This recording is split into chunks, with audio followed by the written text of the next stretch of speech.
Welcome to the Huskers podcast. Oh yeah!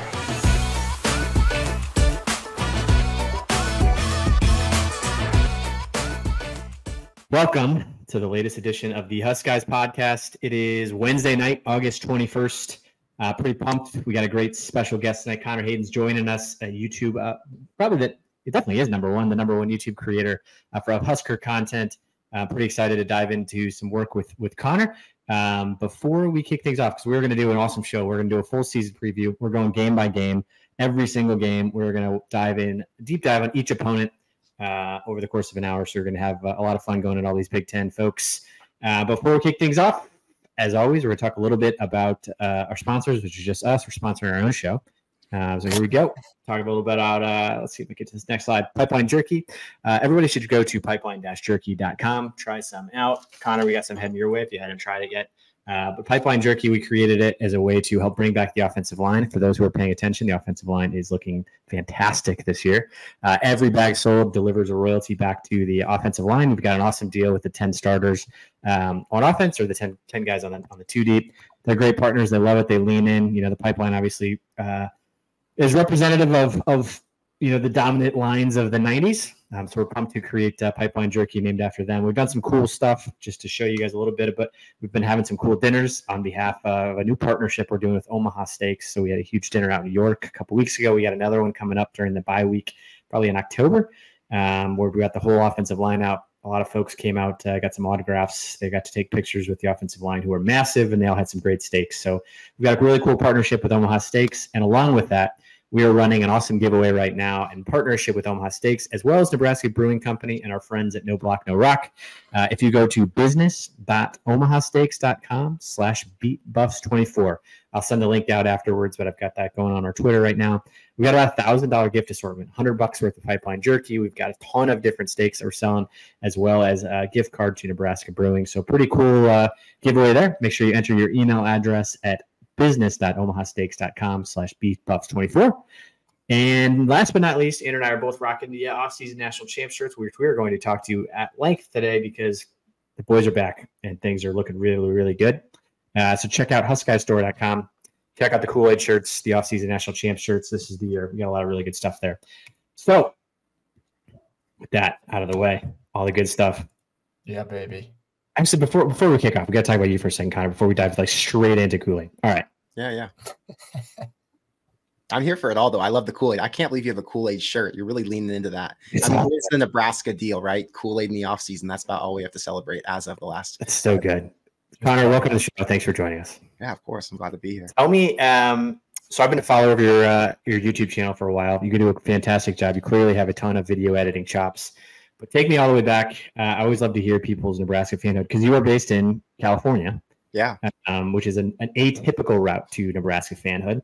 So give me the rundown. Where are you from? How'd you become a Husker fan? When did your channel start? Would love to learn a little bit more about you. It's so interesting because the reason the channel came to be is because I'm from California. I'm sure if I was a Nebraska fan around a bunch of Nebraska people, it was a daily part of my life and I was inundated with everything, it wouldn't have been as big of a deal. But because I was so far removed and because I didn't have anyone to share any of this exciting off-season news with, I really had to find a way to communicate with a bigger audience and just make friends who had the same interests as I did, which was talking about Nebraska football. But I'm from Orange County. Everyone there went to USC, or their parents went to USC. So I grew up in a USC community, or I guess there were a few UCLA people, but no UCLA football. What was that? It's Big Ten country now. Yeah, now it is. But back then, it was Pac-12 country. USC was dominant. You had Reggie Bush. I was going to games all the time. My family had season tickets. So that was kind of my growing up situation. It was focused on USC football with the friends, and then in my spare time, I'd talk about Nebraska football with my grandpa. My cousin lived in Lincoln, so he and I would connect on it. But I just didn't have a world where I was able to explore that. It was really a USC Pac-12 environment for me. So it started with your grandpa? Yeah, it started with my grandpa. So what happened was, because he was always sharing it with me, we would get on the phone, and I spent a lot of hours every single day learning about Nebraska history. We were on eBay buying Nebraska memorabilia. He would get me anything I wanted, autographs, whatever it was, and teach me about all these great Nebraska players. Since I never heard anything about any of them, all I heard about was the greats at USC. So after however long, well, really, I was going to Shadron, Nebraska, where he was from every summer, every winter. So I was spending, say, a month of my time there every single year from second grade until he passed away in high school at some point. But I was spending so much time in Nebraska that I felt some connection to it. And then I would bring that back to California, and I would have all these debates with my friend about which school's I guess the bigger blue blood at the time. And eventually, because I was making all of these friends where I was living, and we were all getting more and more interested in college football, I was able to share, the Nebraska football vibes with them. And I was bringing friends out to Nebraska for games. I mean, I was coming to games back in 2014, 15, bringing guys I went to college with, So I was really trying to get my group engaged in the Nebraska community, but it was tough to do. But I did as much as I possibly could. So that was my kind of childhood situation. I was What was that? Thank you for your service. How old are you? How old am I? I'm 31. Yeah. Okay. So did you grew up in the 90s then? 31 does, right? Yeah, I was born in 93. So you got to at least live through some of them. I always wonder how those born in like 97 or 90, like people who like quite literally just like missed all of it and like didn't have that like direct integration of some family member being like, no, this team's awesome. You got to start watching at age, for you, 5, 6, like you at least live through like the core of it. Anybody born in like 2001 to be like, I don't know. They wouldn't even get it. I had some experience. Like you said, you at least get to live through it and hear other people talk about it and the experiences they had. So my grandpa, I remember he told me a story when I was really young about being in Bob Devaney's office. It was for a work thing. And he had this little card signed by Bob Devaney. It was cool, a cool like way for him to introduce me to that. Then the 2001 national championship was in the Rose Bowl. My dad bought my uncle and my grandpa tickets, so they went to that. I remember I was 7 years old or whatever it was, and I was crying, having a full meltdown because I didn't get to go to the game. And my uncle offered me his ticket. Obviously, my parents said, no, you're not doing that. But I remember there were moments like that. I'd go to Shadron and my grandpa would put a VHS tape in. I'm not sure if you remember. They would have those videos where they go to the Orange Bowl or the national championship, and then they would have that narrator guy come over and talk about the story of the trip. Okay, so I was watching videos like that when I was 6, 7 years old. That was the real introduction. And so because I was seeing it all the time, by the way, that might be the same narrator that's doing it is Racing 3. 100% is. I don't know the guy's name, but it is that guy. And right when I heard that voice, it's like I've been hearing that voice for 30 years. Yeah, since I was a little kid. Anyway, so there was that. I don't remember what they called it, but there was a tour when Bill Callahan first got hired. They came up to Shadron. They were at First National Bank. So I got to meet Bill Callahan and like 4 players. You got to stand out there, get pictures, have your poster signed, the whole thing. So I was around it enough, at least a couple times a year. But, I did what I could living so far away. So when did Corn Crazed start? And for those who are just joining us, this is Connor Hayden from Corn Crazed. Make sure you follow Corn Crazed on YouTube. It's certainly, I think it's got to be number 1. Is it number 1 on YouTube? Yeah. So if you talk in terms of biggest, it's me and it's Sean Callahan. It's Husker Online. The reason that mine's different is because you're the biggest fan. Yeah, I'm the biggest fan channel or commentary channel that's not news or media. Great, love it. Congrats, man. It's fantastic. So yeah, how did it start? Yeah, what happened was I live in LA now. I live in Hollywood, and I help basically entrepreneurs, influencers. I've worked with a bunch of celebrities. I help them build up their personal brands. And I was doing that for, I guess, 6, 7 years living here. And I kept seeing people make a lot of money. And I kept realizing the real route to becoming extremely successful. I'm talking that $10 million+ range. Unless you're going to have some really big business, you've got to get influence. You've got to have a following and build a brand. So at some point right before COVID, it was a year before COVID, I was like, I'm going to start an Instagram page and I'm going to start to learn how to build graphics and do some things online just so I can get consistent and familiar with posting, because I hated doing it. I would never post on my own personal Instagram. I don't like taking pictures. That's for girls, in my opinion, right? So I decided one day I'm going to start doing the Nebraska content and just see where it takes me. And after about a year, I had grown it to a couple thousand followers. People were always interested in my takes at this point. And I said, you know what? I'll start making videos myself. So I just started posting on YouTube. COVID hit, and there was obviously a lot to talk about since you had the back and forth of, is this team going to play, or are they going to ban the season? What's kind of the situation looking like? So I was kind of reporting on all that. Listen, the videos were so damn bad. I mean, there isn't a single Nebraska creator out there who's making content as bad as what I was making back in 2020. It was atrocious. So I did what I could at the time. I was giving stickers away to get subscribers, and it worked. I was doing literally anything you could possibly think just to attract people to the channel. But at the time, there was zero competition. Maybe John Johnston was making some videos on Corn Nation. Carricker wasn't on YouTube yet. He was only on Facebook. Husker Online was only doing their written stuff. I don't even know if they had a podcast at that point. I mean, there was no market for it. So really, I was making content for myself because I thought, what would I want to listen to, since there wasn't enough out there for me to listen to that was just dedicated to Nebraska. Anyway, the reason I was pursuing it so hard and trying to learn was because I realized I could use this as kind of a test platform. I'll never get famous covering Nebraska football, which this isn't the goal. My goal at this point now is to make this a hobby, see how far I can go, and at least master some skills along the way. And then eventually, when I figure out what it is I do want to do, I've now used all of these videos to learn how to edit, to learn how to talk on camera, to learn how to do all the research. And then when I'm ready to go on to something bigger and better, at least I've used this hobby I've had, and I've made a little bit of money, and it's kept me alive. I mean, this is my full-time job in the football season, right? So, I mean, it makes me a full-time income. I don't have to work. If I wanted to, I could just do Corn Crazed all year at this point, which is really good. But the point is, I think there's bigger things for me in the future. And I think Corn Crazed was a great platform for me to learn on. And it was a great way for me to make a bunch of new friends who I could connect with that had similar interests. And that was kind of the main point. I needed more people who I could talk to who had a similar interest, which was Nebraska football. Love it, man. Dude, it's awesome. I love hearing it. I mean, I think Andrew and I kind of have a similar I mean, we just started this podcast a year ago, so it's kind of the same idea of like we've been just blindly tweeting and sort of felt good being like anonymous on the internet for a long time. I mean, probably for what, 12 years, I guess, 14 years. And then last year we were like, I don't know, maybe we should just put ourselves out and see what happens.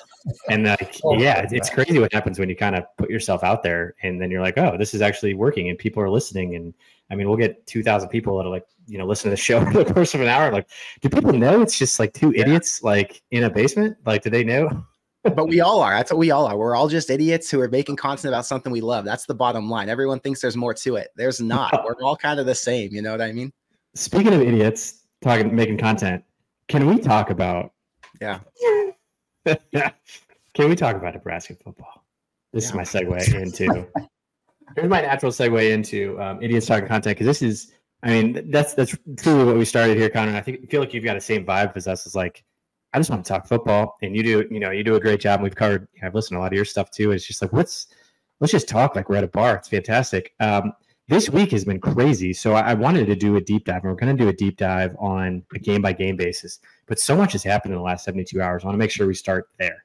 So Andrew and I pride ourselves on absolutely blowing up the offseason title. We're wearing our shirts. All we talk about is this is a year, mostly serious, sometimes facetious, because we haven't made a bowl game in 7 years, but mostly serious. Mostly serious. It's justified. I would do it too. I believe it with all of my heart. But it always astounds me when we're able to pull it off. Like, we went 5-7 last year. We lost all 4 games in November, and without fail, August 21st, Joel Klatt's got us in the playoffs.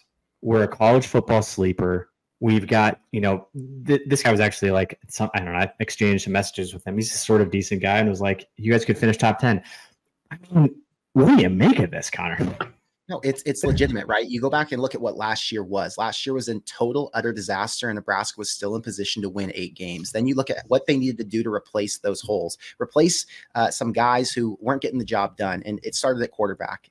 You went and got one of the best guys in the entire country, a quarterback who could start at, I would argue, half the schools in the Power 5 conferences. So now you've got Dylan in position. You've got a defense who returns almost everybody and added from the portal. You have an offense that went and got weapons who can contribute immediately and guys who could be fighting for all Big Ten spots, right? You have a new offensive coordinator to help out with your other offensive coordinator. I mean, anywhere there was some issue, Matt Rhule went and addressed it. And if you watched what the team was last year, you know damn well that they were in every single game and could have won all of them except for Michigan. I mean, you could say Colorado, since that was more of a blowout too. But at the end of the day, the Colorado game was totally given away. And if you had a quarterback who was competent and managed that well, they wouldn't have lost that one either, most likely. So Nebraska getting all of this hype is totally fair. Here's the difference. You now have people like Joel Klatt who respect Nebraska enough to do the research the way that we do, to actually watch the games. He went and talked with Matt Rhule, so he understands the attitude, the culture, and what he's built in just 2 years. And now you've got people on the outside who think like we do, who are seeing what's actually going on. And when reality hits, you want to be at the forefront of it. Guys like Klatt want to be the ones who predict it because, you know, they're the experts. Yeah. He's going to be one of the very few who say Nebraska could take this thing to 9 wins this season, right?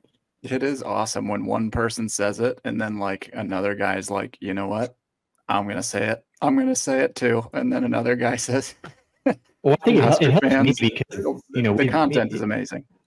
We've been saying, you know, we're going to win all our games, and I'm going to walk you through how I think we can get to 10 wins here pretty shortly. But when someone like Joe Klatt or like, it's happening, you know, again. like, but it's like real people, like Pick Six Previews. That guy's as accurate as he gets, and he's got us at 9 wins. Dave Bartu's got us at 9 wins. So it's helpful for me because I know I guzzle the Kool-Aid, and I'm like so high on it right now that I feel like you know God. it's not a good place. But anyway, I have to put this up there to be like, it's not just me. Joel Klatt thinks so too, and so does Pick Six Previews, and even Ty Hilbrand when he was on the show was like, "Yeah, no, you guys know win 8 games." I'm like, okay, but all these people follow us, I think, and they probably they're just drinking it. That's what's happening. They saw your shirts and they're like, "Oh man, I'm buying in this year finally." All right, 2 major news pieces that hit in the last 48 hours. But today, Dylan Rhule officially named starting quarterback. Not new news for anybody who's been, you know, with a pulse paying attention, but they clearly kind of buried it for a long time. One interesting thing that I heard on this from Sipple this morning, actually right before it broke, someone was like, do you care if they ask if they name a starting quarterback? Do you think it matters? And he's like, it doesn't really matter for us. We all know it's going to be Dylan, but it does matter for a national standpoint. He's like, the second they announce Dylan Raiola, people are going to go nuts. And the national media is going to respond. And they have today. Like, I mean, it was basically the major news story across so many different networks. That's all Connor, Andrew, what do you guys think about him being named? Do you care? Were you into it? Are you proud? What's your reaction to Dylan being named the starting quarterback? I thought I named him starting quarterback personally, like December 21st last year. So correct. Yeah. 3 years ago. That was a personal naming, though. It didn't really count for anything. No, I think it's the only reason I find significance in it, I guess, is just that it does send a little bit of a statement. Like, I mean, how often do you see coaches that like wait until 2 days before and stuff to name it? Like, I think this is a little bit of a message as far as, okay, like, you know, we're pulling back the curtain. He's our guy. You know, I named him the starting quarterback when I made the video when I found out he was going to commit to Nebraska. So before he even officially committed, and I named him starting quarterback, and I said it in a video. Then when you go, it's like about a week before I did. Yeah, we knew it was coming. It was inevitable, right? So I don't think any of that's really that interesting to me. I don't even think from a national media standpoint it's that big of a deal, since if you have a pulse and you were paying attention in the national media, you knew damn well that Dylan Raiola was going to be Nebraska's starting quarterback this year. What's cool about the situation is that Matt Rhule handled it like a G. Matt Rhule handled it like a vet. He knows and he understands that those guys are all deserving, and they're not deserving of winning the job, but deserving of competing for the job. Yep. And because he respects that room, he respects his players so much, he's not going to just go out there and say, this is a closed competition. Like, we already know what's happened. There is no competition here. He's letting everybody get their chance. And I think that's really cool that he did it. I think that drives morale up. It lets guys feel like there's at least hope that they can flip the script in some way, even though the inevitable was going to happen. And I just think it's good coaching. Yeah. Yeah, I think it's I agree. I mean, even as of, what was the press conference? It's like the press conference he had 2 days ago or 3 days ago, when he, you know, he's talking up Danny Kaelin like crazy, and he was like, you know, complimenting Harvard. It made it seem like he legitimately like hadn't named anybody. So I think he was able to probably keep a pretty competitive QB situation all throughout camp. It seems like Harburg, everything I'm hearing about Harburg is he had a great camp. Like, I feel great about that room. You know, the BTN guys showed up and said this quarterback room looks great. So I always like having a good backup. Like, he's going to play. You know, I think, you know, is Harburg going to play? Is Kaelin going to play? I don't know. But like every single game the last 10 years, you know, I mean, how many Riker 5 games did we have? That's it's like, you're going to have a Riker 5 game. Chubba Purdy started all of November. Like, Riker rifle. Injuries. Yeah, Nebraska needs 3 QBs, and because you don't know what's going to happen, and we've seen 3 QBs play so many seasons now that you just have to be prepared to go in. So Harburg knows, even though he's not starting today, he will start a game eventually. Yeah. Second big news: we just lost our left tackle.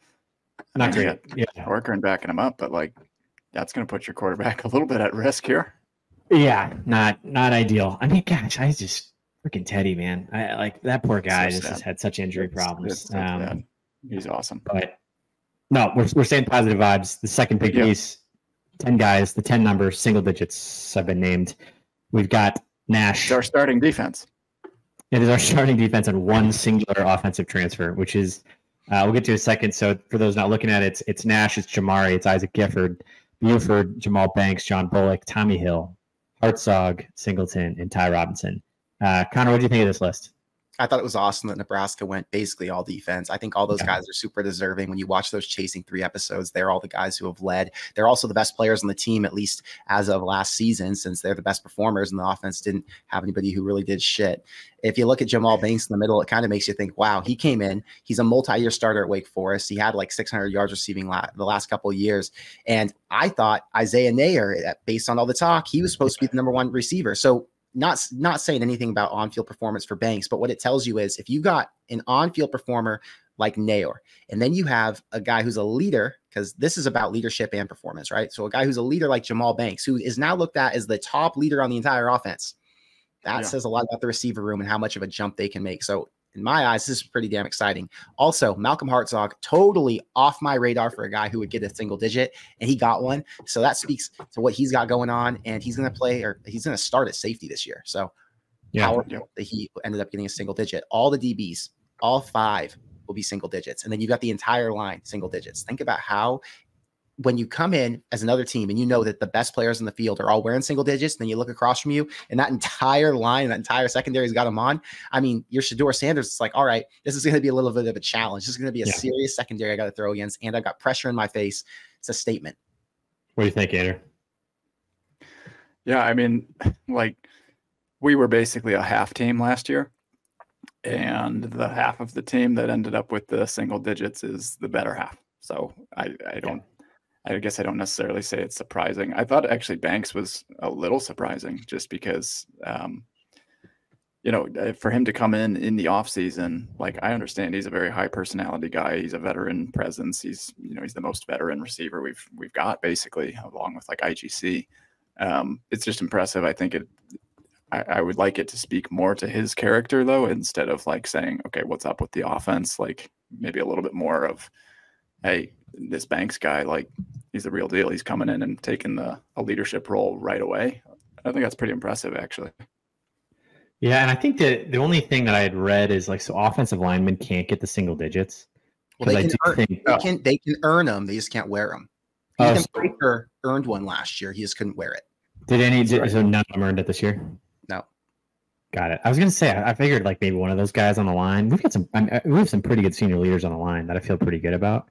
I don't know. I guess maybe one of the guys that went to media days, or maybe Ben Scott would have gotten it, but pretty good list. Feel pretty good about it.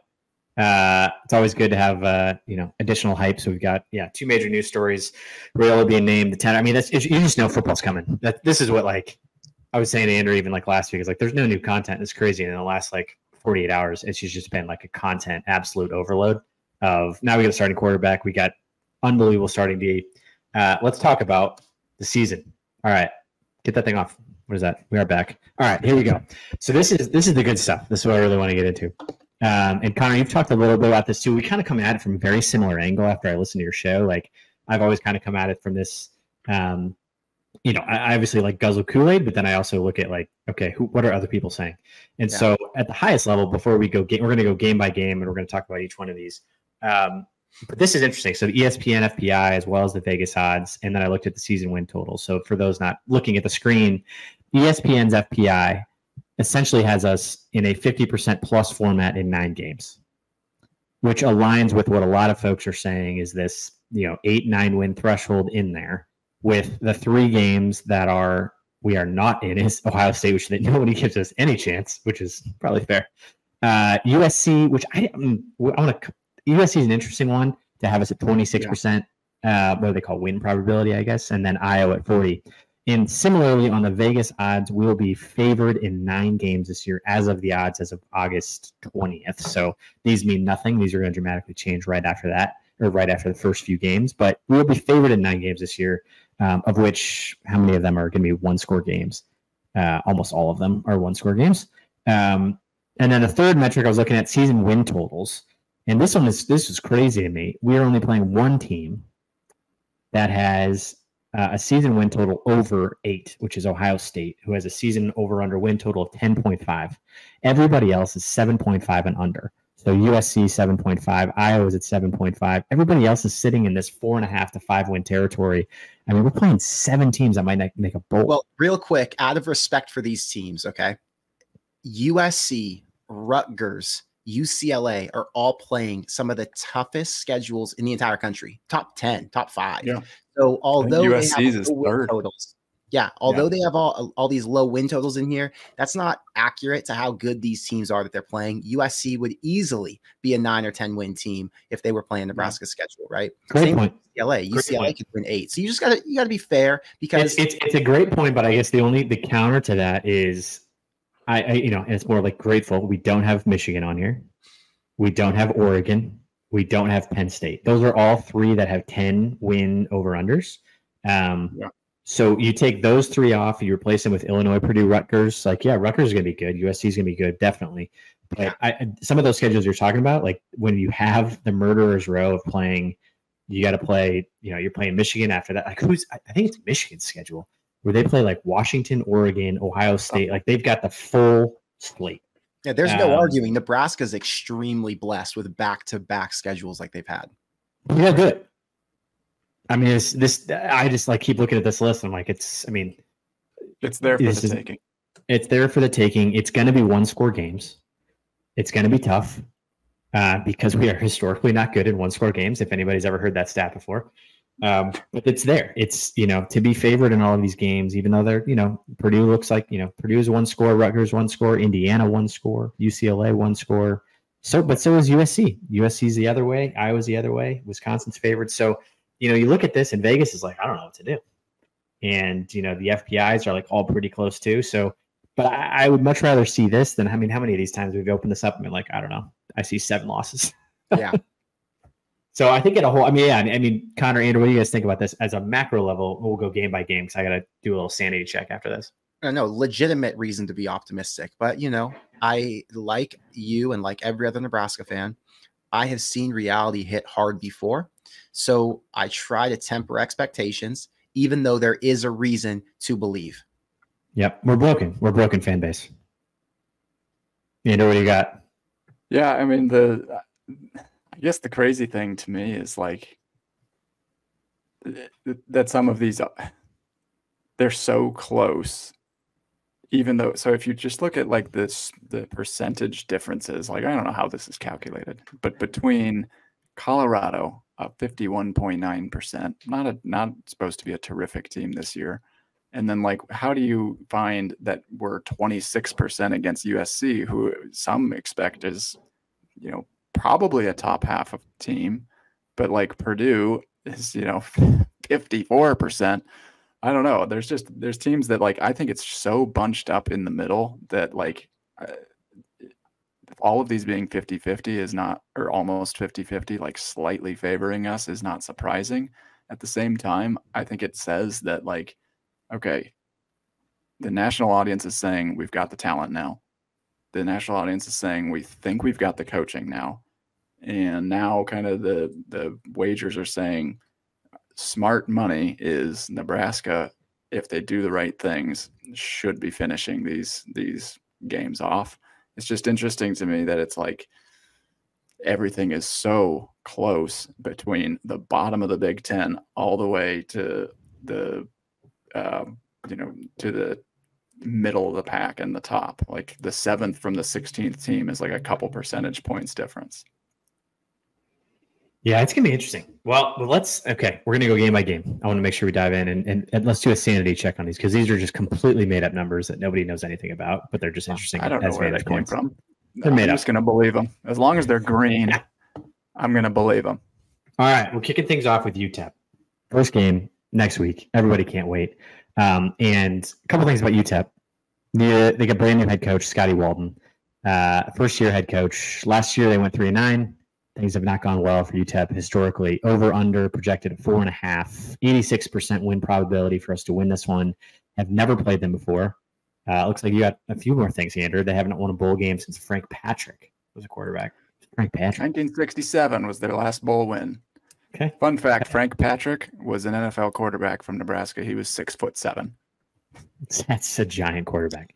I think what I was thinking about more for you was because I kept hearing this and I finally looked it up and I tweeted this out of like I kept hearing all these stats on like us starting the season slow, and then I went back and just like this is a positive vibes show, so we're not going to talk too much about it. But the last 7 years has been unbelievable. That just real quick, because we're going to talk about real quick, rip the Band-Aid off. Minnesota lost, unthinkable blown lead. The Northwestern onside kick that got Frost fired. Illinois, we lost late, a complete egg. It's the one that CTB threw the ball over his shoulder. Ohio State in the COVID year beat us 52-17 to kick the season off. In 2019, we beat South Alabama and then promptly lost to Colorado. 2018, we kicked the season off with a loss. 2017, we beat Arkansas State and then lost 2 in a row. And in 2016 was the last time we had like a very good start. So I'm like grateful to have a game like this. I really hope we don't lay an egg of any stretch, but like, God, to start the season 1-0 as opposed to like the offseason that we've built up and the Kool-Aid we've built up and the championship that we won in this offseason, to lay an egg like we have the last 7 freaking seasons would be diabolical. Connor, what do you got for me? So in some of these previous games, like South Alabama, Arkansas State, Nebraska was fighting with those teams. I don't know if Arkansas State was. Arkansas State might have been a blowout, but South Alabama, I remember that being a game. And that was actually a challenge. And when you go into games where your first game of the season, it's got to be the game where you work things out. And then you have this challenge posed in front of you. And now you're banged up. You gave everything you had. And then the next week you got to go either on the road or play a team who's better than South Alabama. I think that year was what, Colorado? Yep. Yeah. So that year, prime example, is going to be something that's similar to what we've got this year. The difference is UTEP isn't going to be that forceful opponent who wears Nebraska down. They're not going to be a team who keeps the starters in all the way through. I mean, you could argue that Dylan plays the entire game if Nebraska's not up by 4 touchdowns, but I don't think Nebraska's going to feel that pressure. I think they're going to feel a little bit lighter and they're going to be able to make mistakes. And I think when you can afford to make mistakes without having to worry about losing the game, that frees you up mentally. And then the next week, when they're fully locked in and focused, they don't have a hangover from the week before.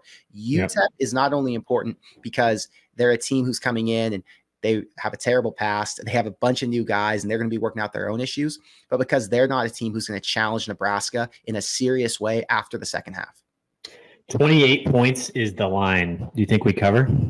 I don't know. I think asking a true freshman quarterback to cover when you expect him to make some mistakes with his entirely new offense is a lot of points, especially for a team like UTEP who's going to come in and they want to win right away. A lot of those guys come from an FCS school. This will be their very first time playing in an environment like Nebraska, and those guys all do still have some experience.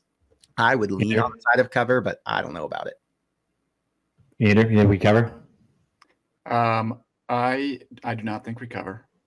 Okay. Well, I mean, part of me says we're going to win by 70, but the other part of me says, so his Austin P offenses, Walden, they tried to run.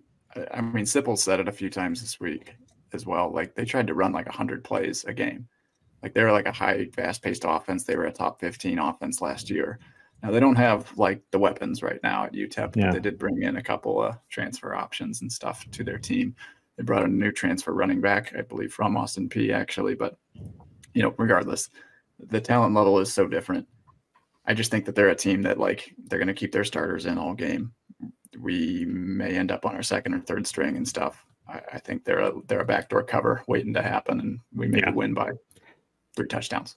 Their coach is 34 years old, which that always blows my mind when these coaches start to become like our age or younger. That's how so I'm like 34-year-old first year head coach. That to me is like Coach Rhule, you make $9 million and you've coached 15 years longer than this guy's been alive. Like can't lose this game. I think so I think we're feeling good. We're 1-0.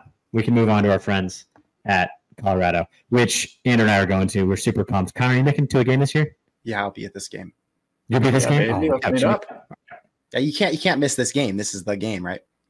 Awesome. All right. Well, you have to come to our tailgate. We got a tailgate coming on. You have to come to that. But all right. So everybody knows. I mean, this one is, as far as what we're walking into, this is pretty well known.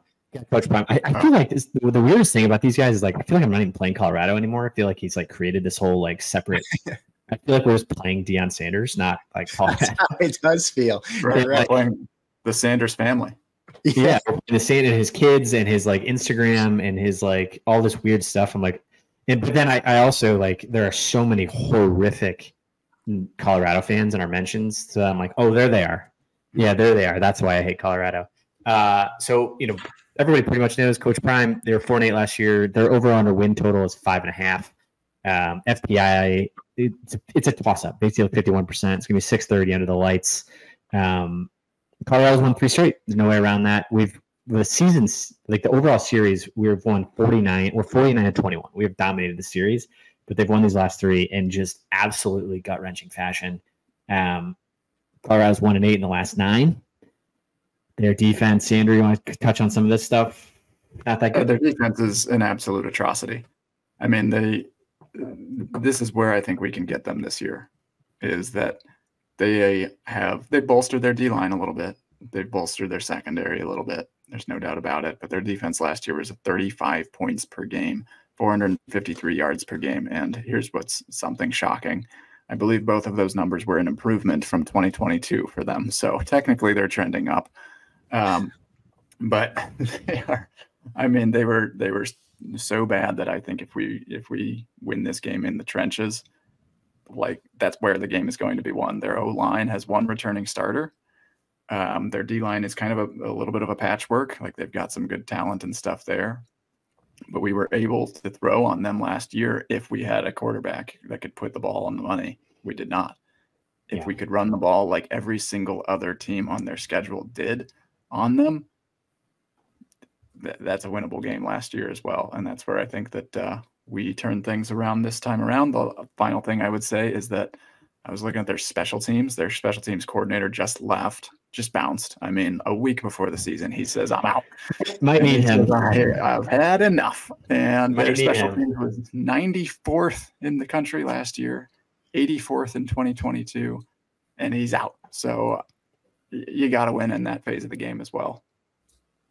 Connor, what do you think of these guys? Last year, Nebraska had no momentum going into this game. They were pretty broken after that loss to Minnesota. Then you go on the road, rivalry game, morning kickoff after Colorado just shocked the world, has all the momentum. Everybody's talking about them. They were fired up beyond belief.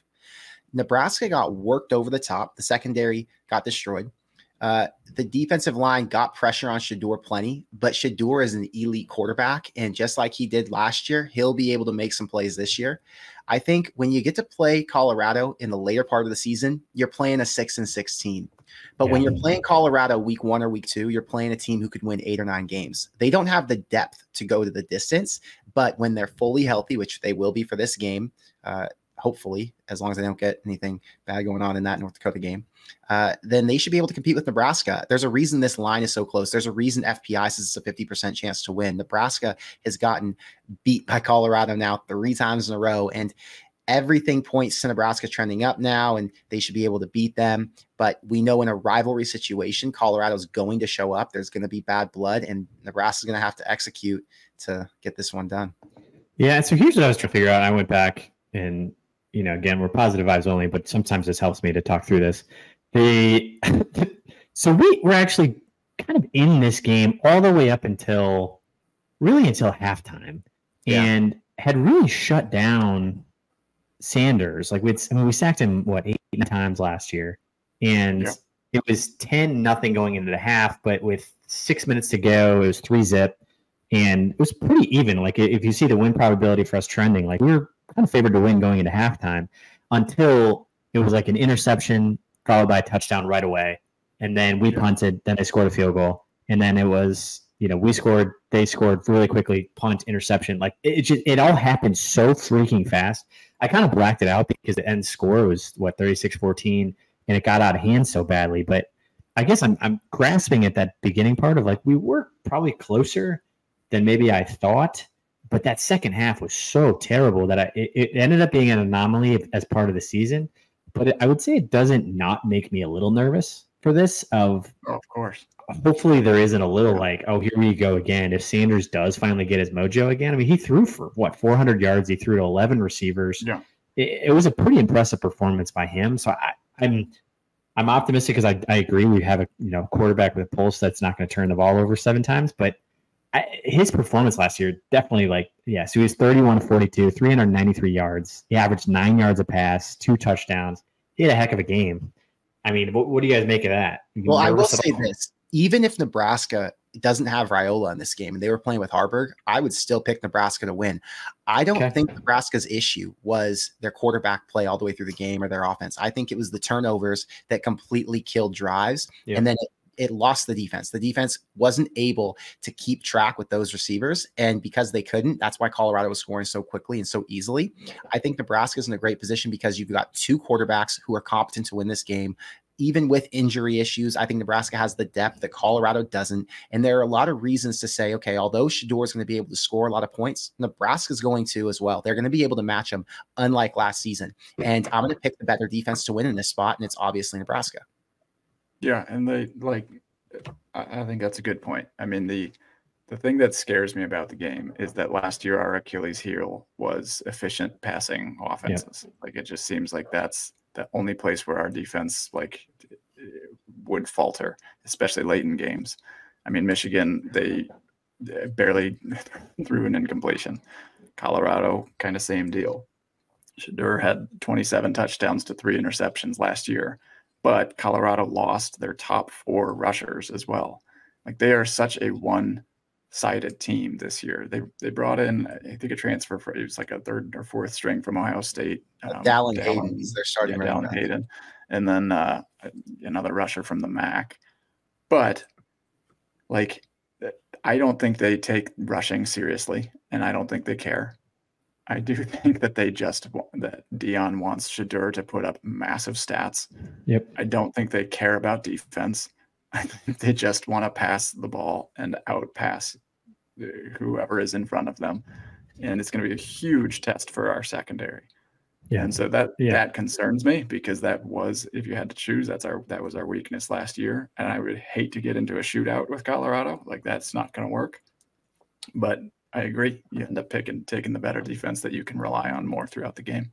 Yeah, I think what I was also trying to go through their schedule, which I have up here, of what happened with them, because they became the laughing stock. They were obviously the hottest team in the country to start the year. They beat TCU, who had previously been in the playoff. We just beat them up so much that they sucked the rest of the year. They beat TCU. TCU had been in the title game, then they beat us, and then they beat Colorado State, who was atrocious. And so they start 3-0. Oregon beat the living hell out of them. But then all of their losses from there on out were against decent teams, and they lost them close. So I guess losing to Arizona State's pretty diabolical. I think they finished 3-9. Stanford was atrocious. To lose to them is pretty bad. UCLA, Oregon State, Arizona, Washington State beat them pretty good. But they played Utah close. They played UCLA close. They played Oregon State close. I guess they're a lightning rod. I can't stop talking about them because you have no idea what to expect.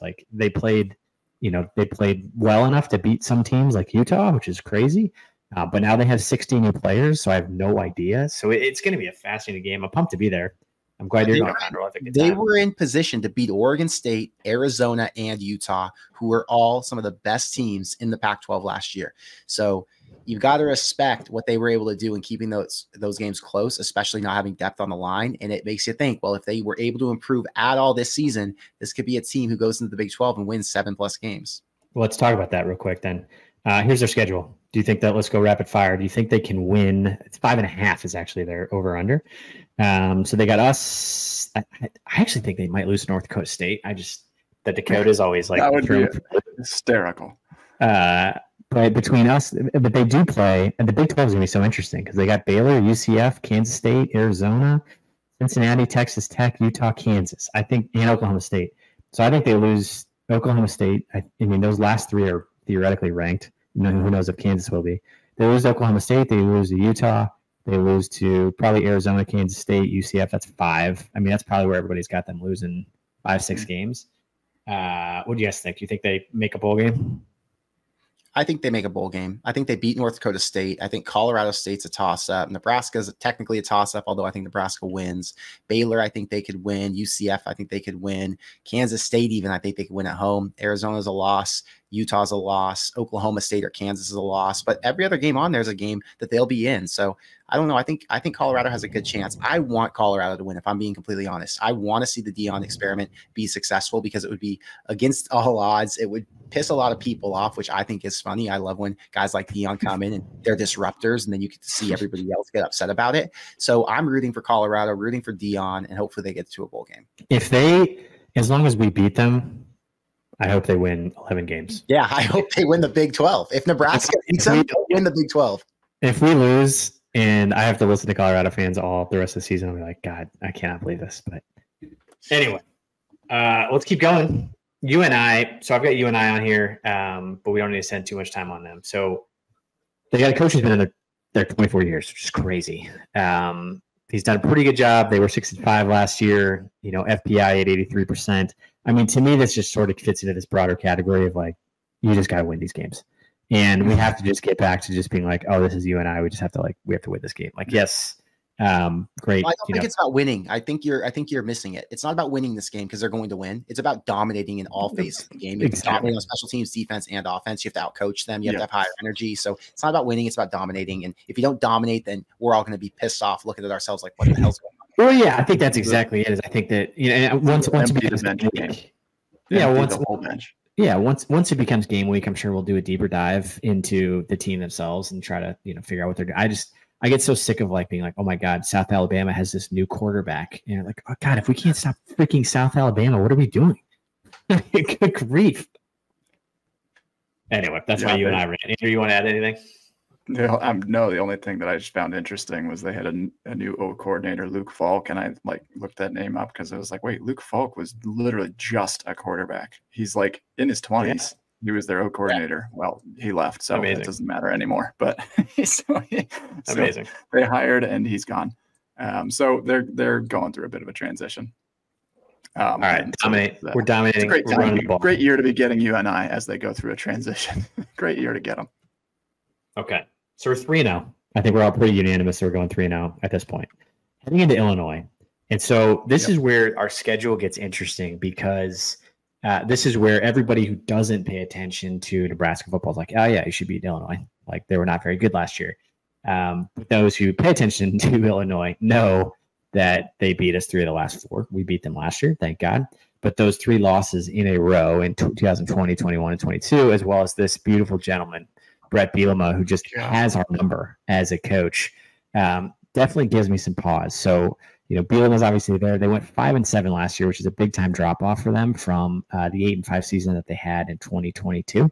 The FBI's got us at 58%. Vegas odds have us at 10. So I was going back and forth on Illinois, and I was reading quite a bit about their players coming back, and so.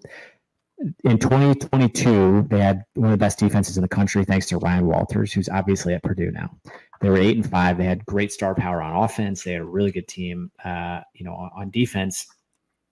But last year, you lose Ryan Walters, their defense completely fell apart. They had no secondary. They had no run game. We had not too much trouble with them. They finished 5-7 and just never really had a pulse most of the season. Which I was kind of looking back at Illinois. They're kind of always that. 2021 they were 5-7. They were 2-6 in 2020. Yeah. They're always kind of in this 5-7, 6-7, 4-8, 2-10. The only anomaly was 2022. Every other year they're pretty much 5-7, 4-8. So I don't know, but then we lost 3 straight to them in 2020, 2021, 2022, which is not fun. I don't know. What do you think of these guys? What do you think of Illinois? Illinois is a really good run team. They returned 3 really strong running backs. I think their starting running back, Fegan is his last name, was a true freshman last year. He's 6'2", 220. He's a freak, right? But Nebraska's defense proved to be really good against the run last season. They did well against Northwestern, against Purdue, against Illinois, against Iowa. They stopped run teams. They weren't as good against the pass. And I think because of that, it gives me a lot of faith that they can handle Illinois again. Illinois is going to be very similar to what we saw last year. I don't think they have that many good receivers. They're a very run-heavy team. Their defense is pretty similar to what they were last year. They might have one or maybe two NFL players. They've got multiple transfers in their secondary. So I just don't think Illinois is a team that I'm not worried about, since I think Nebraska matches up really well with them from a defensive standpoint. And if their offense can score, which is yet to be known, we're just making an assumption that they finally can, then I think it's going to look like last year. Nebraska could win this by 10 plus, and that's why the line is what it is, especially being at home on a Friday night. Yeah. What do you got? Their offensive line, I had to look down in my notes again. They allowed sacks on 10% of their passing attempts last year. And so 1 in every 10 times you pass. Not great. That was 112th nationally. Their quarterback, Luke Altmaier, he was a transfer from Ole Miss back in the day. He completed 52% of his passes.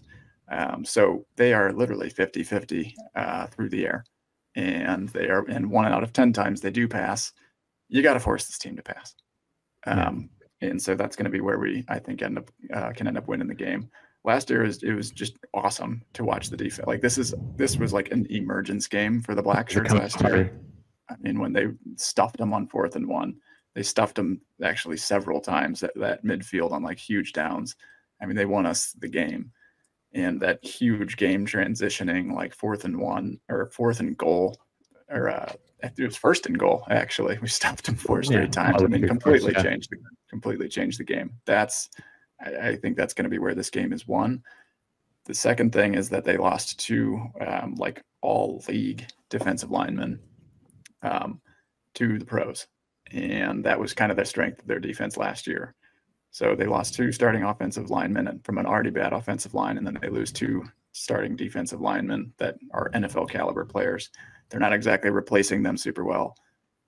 I think this is another game where we got to dominate up front. Yeah, they had 21 yards rushing last year.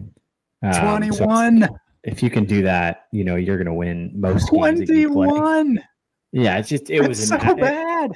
I mean, so good for us. Nebraska's great against the run. This defense is built to stop it. Yeah. That was the coming out party for the Black Shirts. It was the single most dominant performance they had all season. And I think that's probably where the confidence comes from is, that Altmaier threw the ball a little bit. He had 280 yards passing. So he could throw it around a little bit. But yeah, I think the fact that they can't really move the ball, defense playing really well. And then I'm even looking at Harburg's stats, and it's like we watched such bad football last year. It's just like shocking to me. Harburg was 12 of 24, just like his standard, 50% completion game, but then ran the ball 18 times. So that's what's going to be so interesting about this offense is like, if you remember last year, we're just like making it up. It was Harburg ran the ball 18 times. He's 12 of 24. It was just a weird, like, what is our identity? It's just like barrel this like big German forward. I don't know. Hopefully it's a little more balanced this year. Big Ten slobber knocker. We're just gonna knock them back. It's gonna be one at the line of scrimmage. It may not be pretty ever against Illinois, especially when you're playing a man that is on the screen. But we'll get it done. Speaking of slobber knockers, again, another one that pops up on the schedule and everybody's season is like Purdue win. Yeah, easy one for us. Like I see it too every single year. I think what's broken me, and I've done this like forever of like my brain is constantly in the like 2010 or 2011 when we broke in and Pelini just beat all these teams. Like Pelini starts this season 7-0 easy without even like breaking a sweat with this schedule. 7-0, he doesn't even think about it. But the fact that like Purdue, you look at this freaking last, so they beat us 4 of the last 6 seasons. Crazy. And I have thought going into all 6 seasons on paper, we should win every single one of these, with maybe the one exception being Braun was pretty good in a couple of those years. But they've got second-year head coach Ryan Walters. They finished last year 4-8. Their over-under win total this year is 5.5. The FPI's got us at 54%, so it's got us pretty close. We won pretty handily last year. We tried to give it away, but special teams came up big with the punt block and the handshake and the high five run down the field. So we won 31-14. But again, very similar to Illinois, I'm kind of broken by these guys. We lost to 22. We lost in 21. We lost to 19, lost in 18. Like, it just seems to be a game that we really struggle with each and every year. I'm encouraged that everybody thinks they're going to stink. This is, across the board, pick 6 previews. Most people I love when other teams stink. It's the best. Well, I just think when you have like everybody literally putting them in like they're like this is the worst team, it's the worst collection of talent in the Big Ten. They don't have NIL, they don't have resources, they haven't done well on the recruiting trail. Their transfer portal, it's like one of the lowest. And Ryan Walters in his second year, and it just doesn't seem to be coming together. He's even like getting rumored to be on the hot seat even after one season, which is crazy. But Connor, what do you think of Purdue? So I actually picked Purdue to be the one loss that I think Nebraska would have before Ohio State, and people said I'm crazy for it. But I do think it's justified. I think you have a really hot start with Colorado and with Illinois, and it'll get the team confident, obviously. But you're coming off a streak where you're playing at home, you're playing at night, and then you go into a very, very underwhelming, weak environment at Purdue. And you now go from playing consistent games in front of 85,000, excitement, everybody loves you, to go into Purdue where it's just everything about Purdue to me is 11 a.m. 11 a.m. Everyone's asleep. Kickoff. It's just everything about it is going to be rough. It's going to be a totally different environment. And I just don't know if there's another game on the schedule that's less exciting. And I think this would be the one in any other season, at least in the past with the Frost era. This would be the one where you're like, all right, they're going to win this one. And then they don't. Kind of like Michigan State last year. It felt like Michigan State's a for sure win. Michigan State is garbage. They won't be able to do anything to Nebraska. And then somehow their quarterbacks come out and they shred the defense through the air. Nebraska can't score on them. That's so bad. Ugly loss on an overcast day. I think this is the same kind of vibe. I think Nebraska's going to win. Honestly, I do think Nebraska's going to win. I think they're going to come out hot, and I think there's a lot of hope. But I think if there was going to be a game that they were going to lose, this is the one to watch out for, because Purdue's always the one in the side. Ooh. Andrew, what do you got? Okay, that one hurt a little bit going down there, Connor. But doesn't help.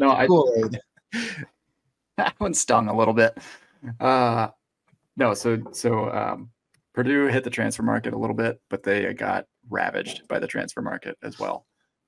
And so they took a team that was like bottom 4 in the conference, and I think they're going to probably stay there. The other thing that's kind of notable, I think, for Purdue is that they actually play Notre Dame 2 weeks before, and then Oregon State. Like, their non-conference slate is pretty rough. I mean, they play an FCS team the first week. It's Indiana State, Notre Dame, and then Oregon State. So those are two, like, they could be 1 and 2 coming into this game. This, I know it's their first Big Ten game, but like, you're 1 and 2 already in September. Like that's one of those kind of deflating type, like, deals for a team. So I do think Hudson Card, their quarterback, is going to be a little bit better. I think that he's going to be able to throw a little bit on us. He was a transfer from Texas, I think, originally. They were not great at passing last year. They should be slightly better. They do have some decent running backs and stuff that are there. I think they're going to probably rely on a pretty balanced attack. I think that our defense is going to be able to shut their offense down yet again, though. Last year, the thing that gave me probably the most confidence, other than the special teams, that was the best play of the entire season when we were high-fiving on the 30-yard line going into the end zone, is just that we seemed to be able to put it together. Like, that was probably our most complete game. And I think that we just kind of took our talent. We put everybody in the right positions. We used our strengths very well. We hit a couple deep passes and we just deflated them in like all 3 phases. And I'm thinking we're going to see that again, actually. Love it. All right. Before we go on to our next game, which is Rutgers, a quick shout out. We've got almost 1,000 folks listening at 10 o'clock on a Wednesday night, because Nebraska fans are the absolute best fans on the planet.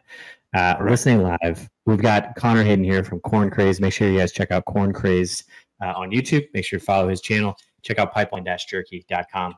Make sure you guys get some jerky. Get ready for the upcoming season. Every purchase supports the offensive line. Let's talk about Rutgers football. A lot of folks are high on Rutgers football. It's Greg Schiano's 5th year in his newest stint. He's been there like 28 years before that, or whatever it is. He's kind of like been in and out for a bunch of different years. Great coach. Last year they were 7-6. They've gotten over under 5.5. We're favored by 5 at this point in this game. And we have actually never lost to Rutgers, which I didn't realize. Makes total sense. I don't know why I thought we had, but I just assumed we've lost to everybody. And we have not. We lost to Rutgers. That was exciting for me. I was like 6-0. That's great. That's like back in the day when we used to be like, look up the Kansas stat and be like, we've beat Kansas 57 straight times. But we beat them 6 straight times. including the Trey Palmer game in 2022, won 14-13 on a sliding catch. The 2020 victory, 28-21. They're always pretty close. 2017, we beat them 27-17. And then 2015 and 14, we also won. So, this is an interesting one because I think a lot of folks are pretty high on Greg Schiano's ability to coach defense. Their defense is going to be extremely strong this year. They've got some firepower on the offensive side as well. Year 5 under Schiano, like it's a tough football. This is such. I keep coming back to when I put this like the clear eyes, full heart, can't lose. Like to me, this again fits into that category of like if we want to like make the next step, you got to win these games because this back half of the schedule is going to be so freaking hard. You can't be losing to Rutgers. Connor, what do you think of these guys? Yeah, Rutgers is Nebraska. Greg Schiano, really good coach. He's been consistent there for, I don't even know what year he started there, but he was there when I was in high school and then he came back, right? The reason I say they are Nebraska is because last year they had a quarterback named Gavin Winsat. Same turnover issues that we dealt with. Same situation. They had to go and find a new quarterback who could throw the ball. They got Ethan Kaliak-Manis. Then they realized that their offense was sputtering. They were one of the worst offenses in the country, just like Nebraska. And they went and got Kirk Soraka, who was the offensive coordinator at Minnesota when they had the good years with PJ Fleck back in like 2019 or whatever that was. Yeah. So they have now, like Nebraska, figured out a way to rebuild their offense and give themselves some more confidence. They have a lot of hype going into this season because they have an offense to match their elite defense, just like Nebraska being a top 20 defense last season. Rutgers was as well. I think they just lost their starting middle linebacker, which sucks. He tore his ACL, but they are still really deep, and they've got a ton of good guys who will play in the NFL on that side of the ball. So I think their schedule lines up to be pretty good. I think because they're not in the Big Ten East anymore, they're in position to actually win some games, not just go 7-5 or whatever they've been going in the past. And Rutgers will be a threat. I think Nebraska, knowing that they'll be a threat, is going to lock in and play a really good game against them. And I think that the history that you said 6-0 against them since they joined the Big Ten is really a telling sign. And I think the main point is Nebraska usually has more talent than they do. So even though Rutgers might come out and play sound, Nebraska can overwhelm them at the very end of the game. Yeah, I had totally forgot until I was looking him up that the Minnesota quarterback, I can't even pronounce the name, Ethan Kaliak-Manis. There it is. Yeah. I mean, that kid could sling it. So he was pretty good at Minnesota. I was reading his name, like, I know that name. And the transfer portal is so crazy. It's like you forget where anybody goes anymore. But yeah, he could sling it. Nader, what do you think of these guys? I hate this game. I will go on record saying that I hate this game. I think this is our one stumble in early in the season. So they actually had a top 40 defense last year. Their offense, they actually had the leading rusher in the Big Ten, Kyle Monongai. And he's kind of a workhorse running back. And now they get maybe an upgrade at quarterback. I mean, they stunk last year. And that was kind of our hope. The way that we end up winning this game is that we are kind of built to stop the run. Like, I think that's probably the main advantage that we would have in stopping Rutgers is that if you can stop the run, you can beat them. And so I think it's going to be a tight one. I could see us dropping this game, actually. You could see us, but we're not going to because we're 6-0. I could. I didn't say we will. I said I could see it. We're 6-0 heading into Indiana football. I've got us 5-1. 5-1. Okay. 5-1. I'll take 5-1. I'll take freaking anything at this point. My God. Like, I'm not going to. Like, 5-1, I'll be dancing. 5-1, 6-0, 4-2, whatever we are heading into Indiana football, can't lose this game. So Indiana's got a new coach, Curt Cignetti. It's his first year. He's coming from James Madison. Indiana finished 3-9 last year. Tom Allen is gonzo. Their over-under sitting at 5.5 wins per year. We've got a 62% on the FPI, and the Vegas odds have it being close at a -4 for us. Cignetti has brought 13 transfers over from James Madison that a lot of folks are like, that's amazing. I can't believe he's got all these players coming over. I'm sitting here like, guys, you can't lose to 13 James Madison transfers that are just wearing Indiana jerseys. Like, that's just not something that can happen. They were good last year, definitely. But like after they get beat up in the Big Ten, our 13, JMU transfers and a first-year head coach can be ready. This guy's extremely confident. He's a good coach. He's very well organized. He's a good motivator. He did a great job at James Madison before he bounced. And then looking at Nebraska last few years against them, we beat them 22. Loss that, again, all these losses like throw me because you see Indiana on the schedule like we should win this, but we don't because that's just what we haven't been doing. So there's always that question in your mind. Connor, do you have any question in your mind that we're going to beat Indiana? Yeah, I'm actually more worried about this game than Rutgers. Nebraska's going to be locked in. We know what Rutgers is. We know they're going to be really hard to beat. And then you go the next week on the road, and you're like, all right, well, this Indiana team shouldn't be that tough. Like you said, they've got a bunch of Sunbelt guys over there. But the reality is it's a winning coach. And they didn't just get 13 James Madison transfers. They got 20-plus transfers. They got 20 total, yeah.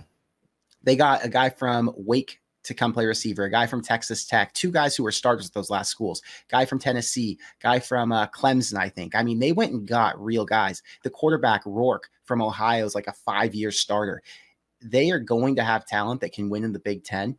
I don't know if they can win 7 games. I do think this is a borderline bowl team, though, especially with their coach. They're going to be fired up. And when you get a team like Nebraska, who's only going to have one loss going into this game at most, they will be fired up. There is not a lot to be excited for when you're an Indiana fan, but when you get a ranked team to come play you, and it's a team like Nebraska, who isn't an Ohio State or a Michigan, who's automatically going to steamroll you, people are going to come out, and it's going to be an exciting environment. So this one I would be worried about.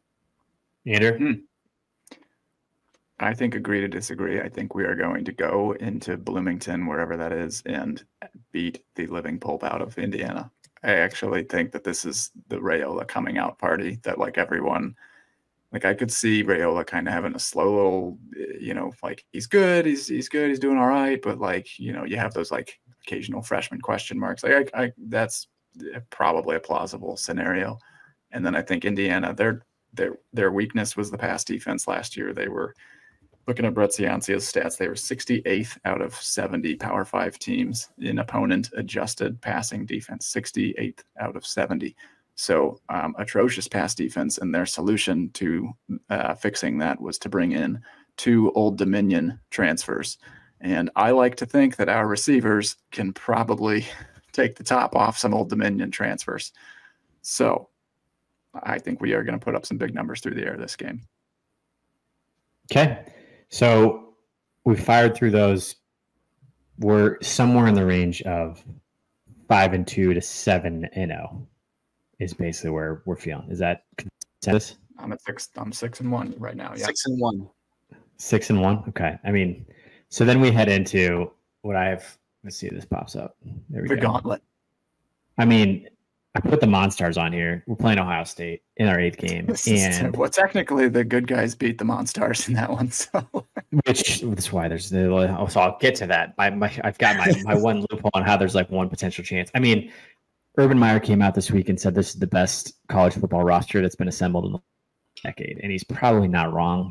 They were able to go out and get you go out and get Will Howard, you get Judkins straight from Ole Miss, the best running back in the country. So they have one of the best quarterbacks in the country, best running back in the country. Their wide receivers are the best in the country.